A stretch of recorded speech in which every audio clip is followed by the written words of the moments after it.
एक पेड़ की ऊंची डाल पर एक कबूतर और एक कबूतरी का जोड़ा बैठा था। वो क्या देखते हैं कि एक आदमी धीरे धीरे उनकी तरफ बढ़ रहा है, बेफिक्र है, उनकी तरफ नहीं देख रहा है, लेकिन धीरे धीरे उनकी तरफ बढ़ रहा है।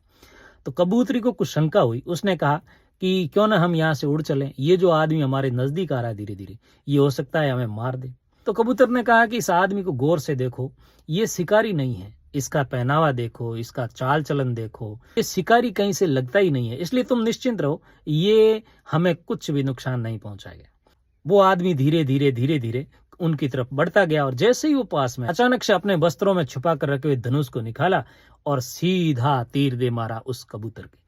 कबूतर वहीं पर तड़प करके मर गया। कबूतरी जैसे तैसे वहां से उड़ के दूर भागी और अपनी जान बचा पाई। वो अब वो खूब रोने लगी कि उसका तो संसार है वो उजड़ गया। वो राजा के पास गई अपनी फरियाद लेके, महाराज मेरे कबूतर को मार दिया गया, मुझे न्याय दिया जाए। राजा बड़ा दयालु था, उसने तुरंत अपने सैनिकों को आदेश दिया कि जहां कहीं भी वो शिकारी मिले उसे तुरंत पकड़ करके लाओ। वो सैनिक चारों दिशाओं में भागे और शिकारी को पकड़ के राजा के सामने पेश कर दिया। तब राजा ने कबूतरी से कहा कि अब ये शिकारी तुम्हारे सामने है, इसने तुम्हारे पति को मारा है, अब तुम जो चाहो इसे सजा दे दो। मेरी तरफ से सजा के लिए मैं तुम्हें मुकर्रर करता हूं, तुम जो भी सजा दोगी इसे माननी होगी।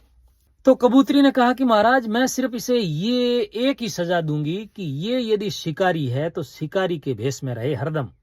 ये सराफत का जो चोला ओढ़ के बैठा है ये त्याग दे। ये हमेशा शिकारी के भेष में रहेगा तो इसका जो होने वाला शिकार है वो भी हमेशा सावधान रहेगा। तो ये सराफत का चोला इसे छोड़ देना चाहिए। मेरी तरफ से इसे यही सजा है।